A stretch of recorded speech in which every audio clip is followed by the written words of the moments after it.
Assalamualaikum warahmatullahi wabarakatuh. Pada video kali ini, saya akan membahas tentang penerapan nilai-nilai dasar berakhlak pada rencana kegiatan pembentukan tim pendamping terpadu berbasis wilayah. Jadi, selama menjalankan tugas sebagai staf perbantuan di Suku Dinas Sosial Jakarta Selatan, saya ditempatkan pada seksi pemberdayaan sosial dan pengembangan kesejahteraan sosial.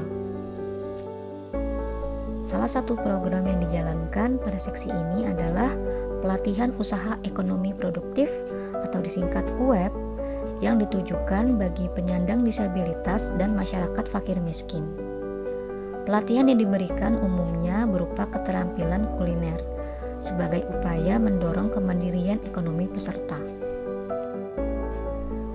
Setelah mengikuti pelatihan, peserta UEP juga mendapatkan bantuan alat modal usaha yang diharapkan dapat dimanfaatkan untuk menunjang keberlanjutan dan pengembangan usaha mereka.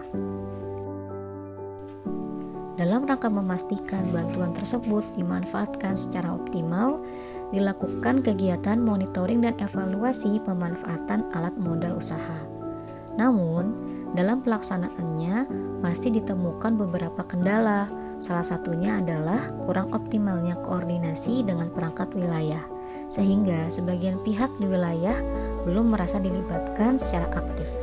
Berdasarkan kondisi tersebut, saya mengangkat sebuah gagasan berupa pembentukan tim pendamping terpadu berbasis wilayah sebagai upaya memperkuat koordinasi, meningkatkan sinergi lintas pihak, dan mendorong efektivitas pendampingan peserta UEP secara berkelanjutan. Terdapat beberapa kegiatan dan tahapan kegiatan yang menunjang gagasan tersebut.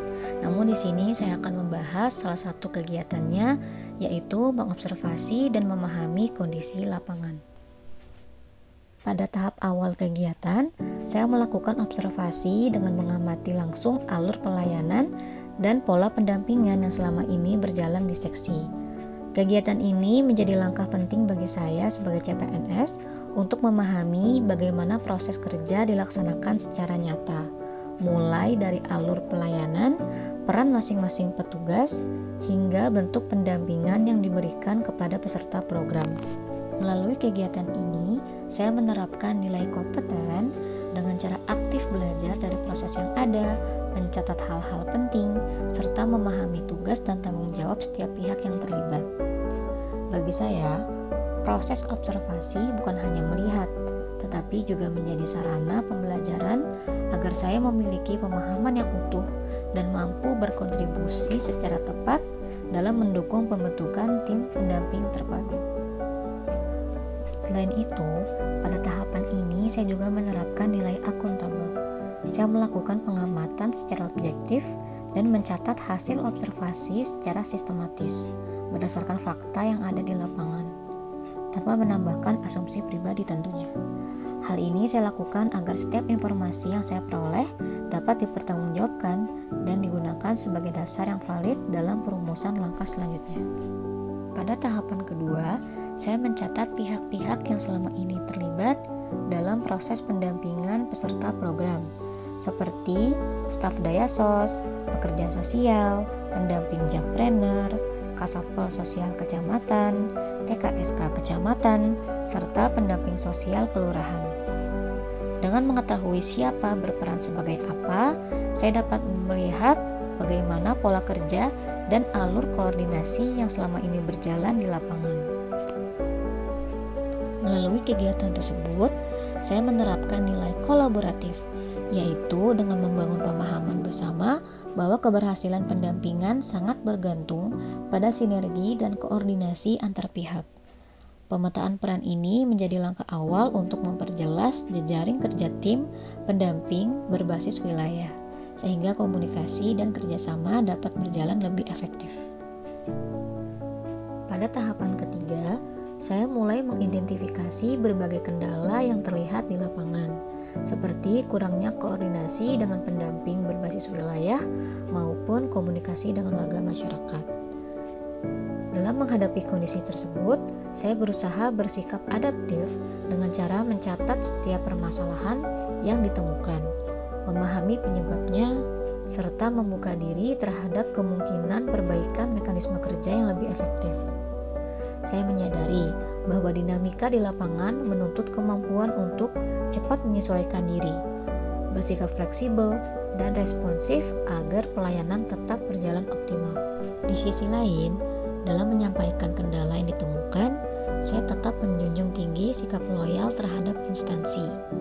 Setiap temuan saya sampaikan secara internal dan konstruktif, tanpa menyalahkan pihak tertentu. Bagi saya, mengungkapkan kendala bukanlah bentuk kritik negatif, melainkan wujud tanggung jawab dan kepedulian terhadap organisasi.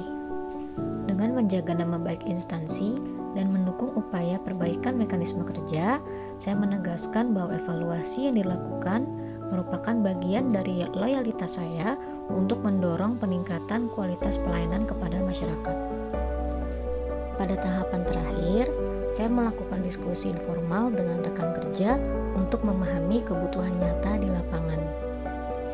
Dalam proses ini, saya menerapkan nilai harmonis dengan menjaga suasana diskusi yang terbuka, santun, dan saling menghargai, sehingga setiap rekan kerja itu merasa nyaman untuk menyampaikan pengalaman dan juga pandangannya terkait pendampingan masyarakat pasca program.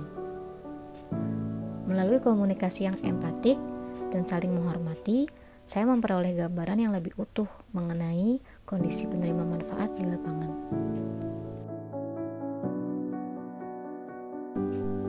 Selanjutnya, saya menerapkan nilai berorientasi pelayanan dengan menjadikan hasil diskusi tersebut sebagai bahan untuk memahami kebutuhan masyarakat secara lebih mendalam.